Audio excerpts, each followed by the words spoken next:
Olá, meus amigos. Bonjour mes amis, que le Saint-Esprit, l'Esprit de Dieu,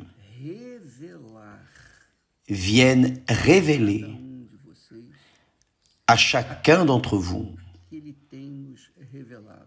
ce qu'il nous a révélé, qu'il vienne conduire la pensée de chacun d'entre vous. Parce que la vie éternelle, ou la mort éternelle, ou plutôt la punition, la pénitence, le châtiment éternel, dépendent exclusivement de votre choix. Chacun doit faire son propre choix. Donc, la vie éternelle ou le châtiment éternel dépendent de chacun de nous. Et encore, Dieu n'est pas injuste envers personne parce qu'il est la propre justice. Donc, ce qu'il demande, ce qu'il exige de chacun d'entre nous a la capacité, les conditions d'y répondre. La vie n'est possible que par la foi. La vie ne vient pas par les conquêtes matérielles.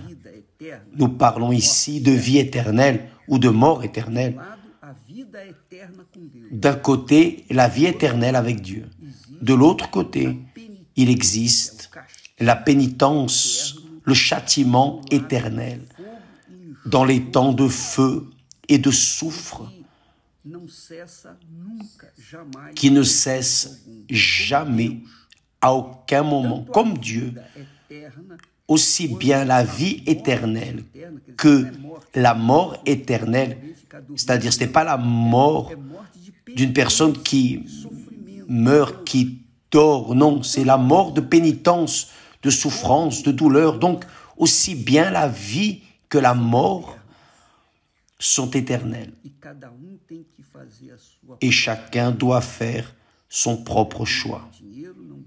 Cela ne dépend pas d'argent, de position sociale, cela ne dépend pas de la faveur de qui que ce soit. Non, c'est une chose très personnelle, individuelle, et chacun doit décider pour soi-même. C'est pour cela que Dieu dit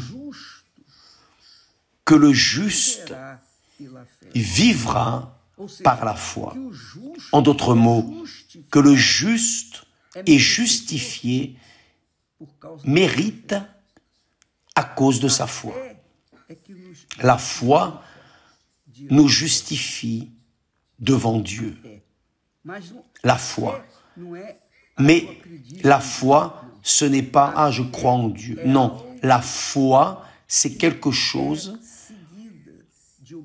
qui est suivi d'obéissance. La foi englobe l'obéissance à la parole de Dieu. Donc, vous qui me regardez en cet instant, pensez bien. Par exemple, je vais parler en termes humains. Le mariage demeure s'il y a l'amour. Mais ce n'est pas l'amour sentiment, émotion, plaisir.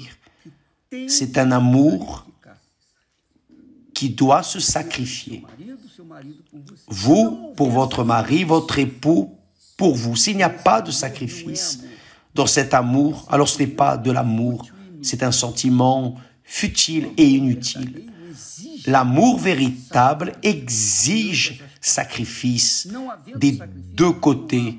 S'il n'y a pas de sacrifice, c'est parce qu'il n'y a pas d'amour. C'est la même chose avec la foi. Quand il y a la foi, la personne sacrifie. Elle obéit. Elle sacrifie sa chair, ses désirs, ses volontés sales. Elle sacrifie parce qu'elle sait la valeur de sa foi. Donc Dieu dit, et mon juste vivra par la foi, aura la vie par la foi. là en Habakkuk, il dit, mais le juste vivra par sa foi, c'est-à-dire la vie éternelle dépend de notre foi, tout comme le châtiment éternel dépend du doute. C'est ça.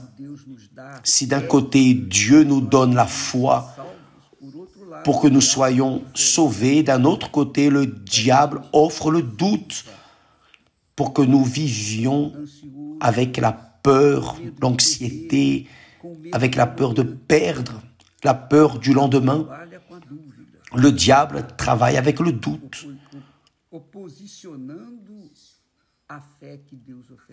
s'opposant à la foi que Dieu offre. Et cette foi est gratuite. La foi est gratuite. Vous obéissez à la parole de Dieu. Et alors vous manifestez votre foi, tout comme le mariage. Vous sacrifiez pour votre mari ou pour votre épouse. Vous êtes en train de manifester votre amour pour elle ou pour lui. Dans le cas contraire, il n'y a pas d'amour. Bien. Pensez-y bien. Et vous devez convenir que combien de fois avez-vous été trompé par le cœur? Vous avez senti une émotion énorme, un grand désir, un plaisir indescriptible en étant avec cette personne. Mais dans votre cohabitation quotidienne avec elle, vous avez découvert beaucoup de défauts et vous ne les avez pas acceptés. Et elle n'a pas non plus accepté les vôtres. Cela n'est pas l'amour. L'amour véritable, pur, est celui où la personne sacrifie. Maintenant, bien sûr, il y a les personnes qui se satisfont de peu avec de la misère, des miettes.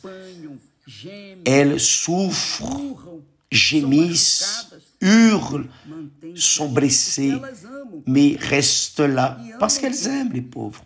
Et elles aiment qui? Une personne qui les méprise. Parce que celui qui aime tolère, qui aime réellement sacrifie. C'est la même chose avec la foi. Qui a la foi dans le Dieu vivant, obéit à sa parole, contrarie ses volontés charnelles, ses désirs, et suit ferme, parce que la personne croit dans ce qu'elle ne voit pas, aime celui qu'elle ne voit pas. Et c'est l'esprit de la foi. C'est pour cela que Dieu dit, le juste, mon juste, aura la vie par la foi. Le juste aura la vie par la foi. Il parle de vie éternelle. Il ne parle pas d'une petite vie de 100 ans, non. Il parle de la vie éternelle. Et cela ne dépend que de chacun de nous. Tous les jours, nous sommes ici, cherchant, essayant d'ouvrir la compréhension, d'éclaircir, essayant d'enlever les doutes pour que les personnes puissent alors se comporter en accord avec la parole de Dieu. Parce que la parole de Dieu, c'est elle qui apporte la foi, c'est la parole de Dieu qui apporte la vie, qui donne des ordres, discipline, n'est-ce pas? Bien, mes amis, c'est la foi qui sauve, la foi qui est ordonnée, disciplinée, la foi qui aime la justice. La foi qui n'aime pas la justice n'est pas la foi. La foi aime la justice, aime ce qui est correct, valorise la famille, donne de la valeur aux valeurs spirituelles, respecte les uns et les autres. Cela est la foi, cela est l'amour, sans lesquels il n'y a pas de vie. Le juste vivra par la foi, le juste aura la vie par la foi. En d'autres mots, quiconque vit par la foi devient juste devant Dieu, qui vit par la foi, qui vit par la foi et méritant de recevoir les bénédictions de Dieu, les faveurs de Dieu. J'espère qu'avec cette base de foi, avec cette compréhension biblique, ce n'est pas une pensée personnelle, mienne, ce n'est pas ma philosophie. Je répète ici ce qui est écrit. Tous les jours, je dis ce qui est écrit dans les Écritures sacrées. Qui croit va être béni, qui ne croit pas est déjà condamné, est déjà condamné.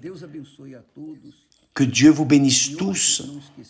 Et aujourd'hui, n'oublions pas, nous aurons la Sainte Seine de la communion avec Dieu, la communion avec le propre Seigneur Jésus-Christ dans la personne du Saint-Esprit. Vous êtes invités, d'accord? À demain, que Dieu vous bénisse au nom du Seigneur Jésus. Amen.